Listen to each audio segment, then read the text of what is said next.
History of trade and commerce. History of trade and commerce, what does that mean? Nowadays, the commerce, the trade, the buying and selling procedure has become very modernized. But what was it long time back? That we are going to read over here. So the first two, I would say, words, if you see here, those are silk route and spice routes. What are these? See, if you imagine the map of India in your mind, all of you imagine the map of India in your mind, you will find Himalayas in the north, right? And at the south we have so many oceans. So how would India get connected to its adjoining foreign countries? It is through this Silk Route. What is Silk Route? It is actually a network of routes or network of roads through which India connected with the adjoining foreign countries. Pretty simple. I repeat, what is a Silk Route? The Silk Route were the interconnections or network of routes which connected India with its adjoining foreign countries. Simple. Now what about the next route? The next route says spice route. Spice, what do we call spice in the normal Hindi? If I say spices, means the masalas that we use, right? So why is the name like this? The name of spice route is spice route because through this route basically spices were traded. Okay, and where was this route running from? This route was running from the east and west. How? By the sea. Okay, that means it is a route through the seas. It is a marine route which connected the east and the west. Plus, this route was basically used for the trading of spices. Okay. We have heard about the concept of barter system. What was barter system? Barter system was the system in which goods were exchanged for goods, right? That was a medium of exchange. But after that they felt that this system has many flaws. So after that money was invented. Also in the civilizations of Harappa and Mohenjo-daro and also in Mesopotamia, what did they do? They traded in gold, silvers, coppers, right? So my motive of saying this was that from the barter system to digital cash now, the present situation, see how much have we involved, how much have we changed just in terms of the trade and the commerce, right? So our next few headings are the ways or are the systems in which somewhat our trade, somewhat our commerce was developing or wanting to develop, right? So one by one we'll be reading these headings. The first one you can see is the indigenous banking system. Now what happened in indigenous banking system? There were metal coins being used. Hundis and chittis were used for buying and selling. Now what are hundis and chittis? These were actually a kind of bill or a kind of payment method.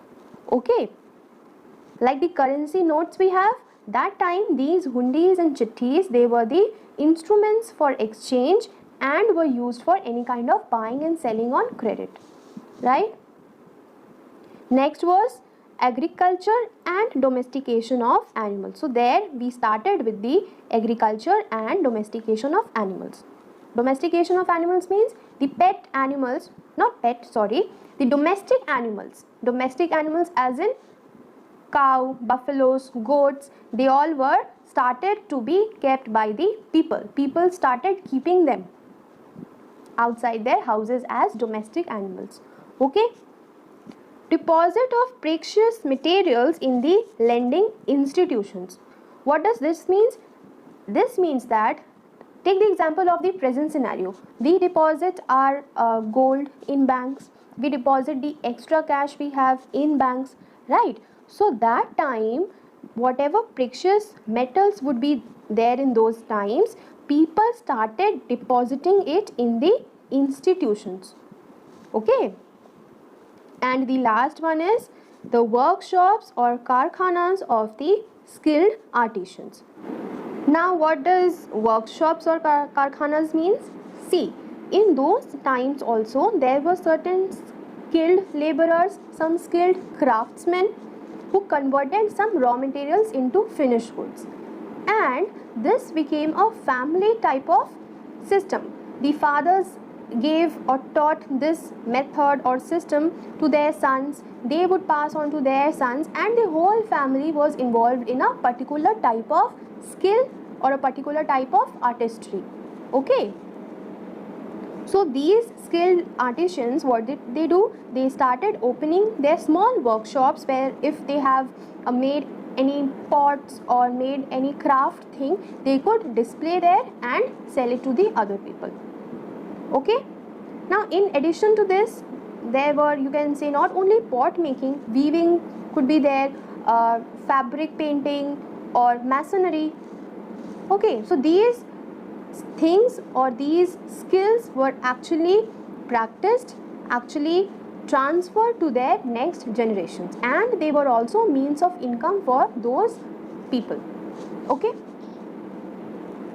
So this was all about the indigenous banking system. The next one says rise of intermediaries. Now, what are intermediaries?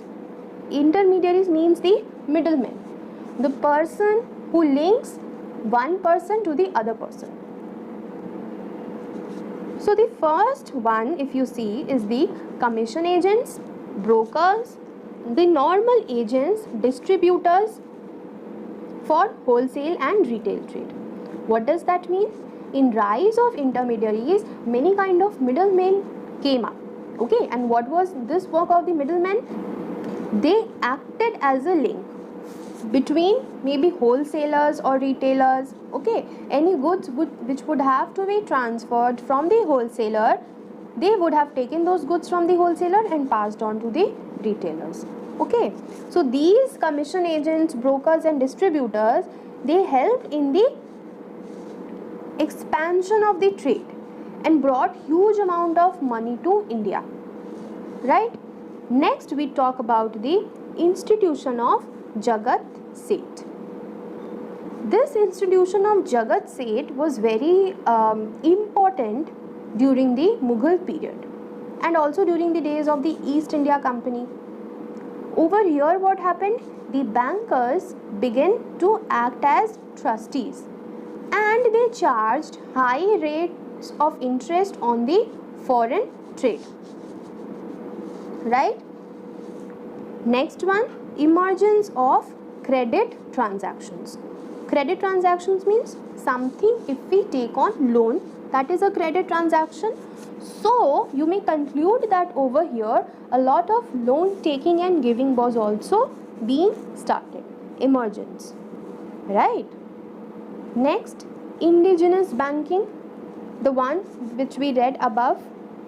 Those systems, those establishment of the workshops, deposits of the precious materials, hundis and chittis, usage of metal coins, these all brought huge benefits to the manufacturers and traders.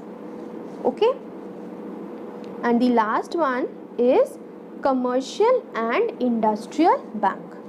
There was setup of the commercial and the industrial banks, and these banks provided short-term and long-term loans to the traders, right?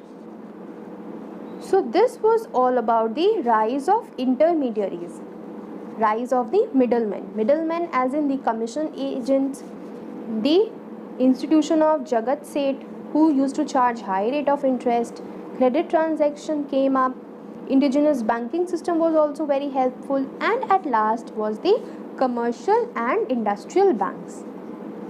Okay with you? See, this chapter is totally theoretical. If the question comes, the question would come, what do you understand by the rise of intermediaries in the history of India's trade or India's commerce? So just learn these points which I have mentioned on the bullets. These are your main headings which you should know. And after that, it depends on how you explain your answer. Right? Number C. Number C stands for transport. Now, transport also helped a lot in building up the trade and commerce of India. In those times, basically, two modes of transport were used, the landway and the waterway. And the most important of them are the northern roadway route, which stretched from Bengal to Taxila, and the waterway, the Malabar coast is the most important, the Calicut coast and the Coromandel coast. Okay, so this is purely theoretical. Just it can come as your MCQs. Yes, this can come as an MCQ. I'll tell you how. See, there are three important coasts. In MCQ, you may provide it with a fourth option, which is a wrong option. So you will need to identify that which waterway was not actually a part of development or a part of the history of India's trade. Then you should know these three. If you know these three, then automatically you will be able to identify the fourth one or the wrong one. Okay. Next is point number D. What is point number D saying? The trading communities strengthened. So that means there were some communities, there were some trading groups being operated, and with the passage of time they also strengthened. How? Let us see. What is the first one saying? The first one we talk here about the merchant corporations. Now what are merchant corporations? See, these are the corporations or these are the group of people whose main aim was to protect the interest of the traders. So they had formed a group, and what they thought, that our aim or our motive of forming up this corporation or this group is actually protecting the interest of the trader. Now how did they protect the interest of the trader? They framed their own rules. They had their own code of conduct, which even the kings were supposed to accept. I repeat, what is a merchant corporation? It is actually a group of people's association. That association has the main aim of protecting the interest of the traders. Now what is interest of the traders? Interest of the traders means the rights of the traders. The rights of the trader should not be violated. Also, with addition to that, they have their own rules and regulations. They have their own code of conduct. Code of conduct means behavior patterns. Okay, those who wanted to become a part of their corporation, they had to follow those code of conducts, and even the kings were supposed to accept and respect it. Right? The next one is the major trading centers. Now here you can see the names of some trading centers written, right? Now why are they important? Because these were the commercial cities, the main centers of trade. Lots and lots of goods, lots and lots of items were traded from here. So these were the major trading centers of the ancient India. Now talking about the major exports. Now what are exports? When we sell something to a foreign country, that is called as export. Okay, so export means selling. What did India majorly export? Spices, wheat, sugar, even animals and birds were also exported. So that is why parrot, horns, pearls, granites, copper, etc. Right? And what about the major imports? in major imports, what are imports first of all? When we buy from a foreign country. When we buy from a foreign country, that is called as import. So what did India import? Horses, Chinese silk, wine, gold, silver, tin, rubies, glasses, etc. Clear with you? So we have discussed the four main, pillars or timestamps which were there during the history of trade and commerce and actually helped or have put their efforts to strongly build India's trade and commerce. So that is all for today. We'll meet you in the next video. Thank you.